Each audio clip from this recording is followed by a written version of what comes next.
So as Farah said, my name is Mala Dukhi-Bhansingh. I am a CPA and a financial coach. I'm also a trained New York State teacher.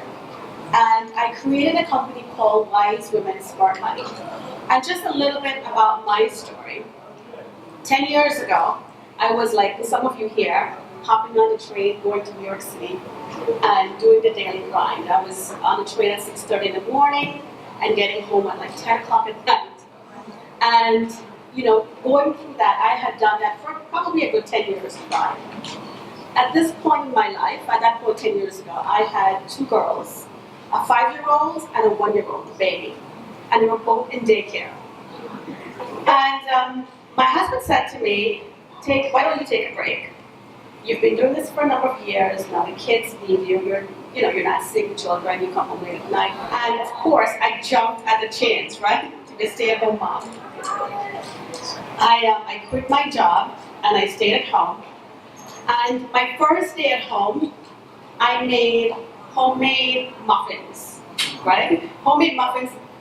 I baked it from the box. I used the box, but it was in the oven, so I call it homemade. I made coffee. I was not on a schedule, in a trade schedule. So you can imagine how happy I was. I sent the kids to daycare. I took a yoga class. I went to the beach. I walked. I got books from the library, and I'm like, I'm gonna have a fun life now. So flash forward 3 nights later. I'm sitting on my couch. I'm reading the books that I got from the library. It was like late at night, like 10 o'clock, 11 o'clock, and I hear like a beep, like a buzzing sound, right? But I didn't register. And then it wouldn't stop, right? The sound wouldn't stop. So I got up to check to see what it was. As I got off my couch, I stepped over. It was in my china cabinet, and there was my husband's phone. It was buzzing. So I picked it up and started reading the messages. And as I read the messages, it just became apparent to me, like while I was doing the New York City grind, hopping on the train, there was another person in our marriage. He was having an affair. So you guys can imagine what happened, right? We got into a huge fight and decided to take some time apart.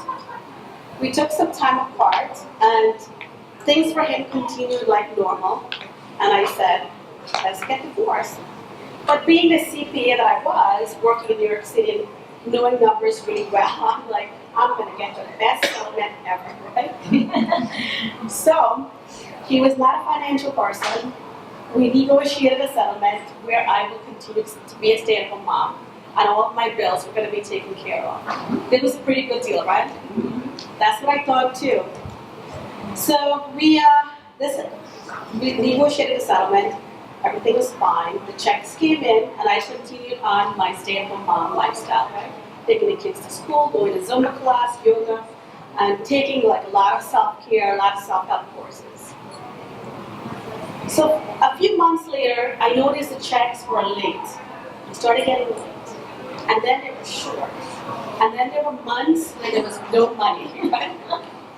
This was less than a year after the divorce. There was no money.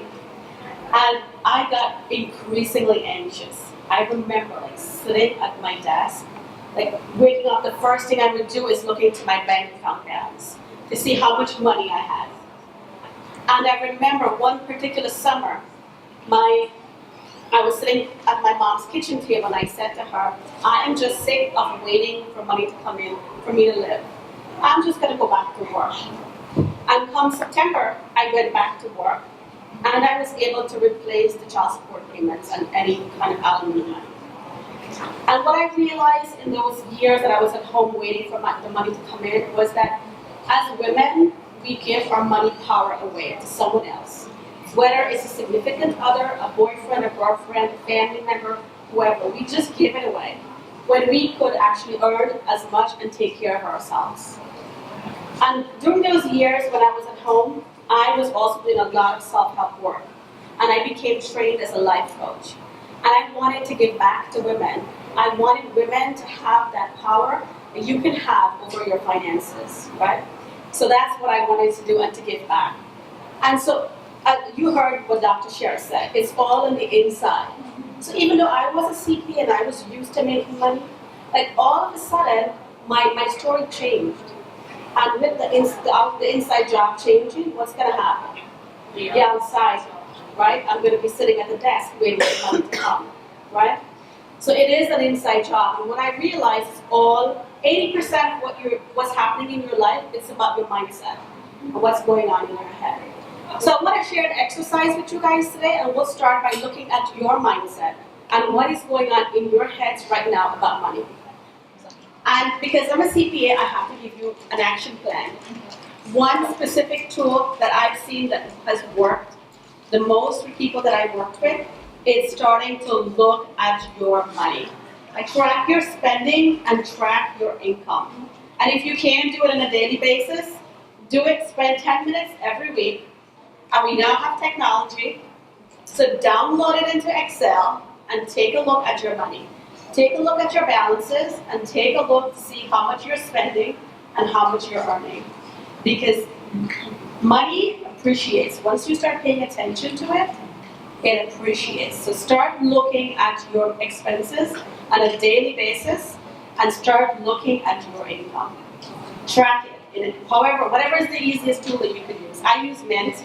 My app that I use is Mint. But that is the number one tool to help you to understand what's happening with your money. I want you to hold in two feelings today. The feeling of peace, that everything is handled, and of confidence, that you can do it.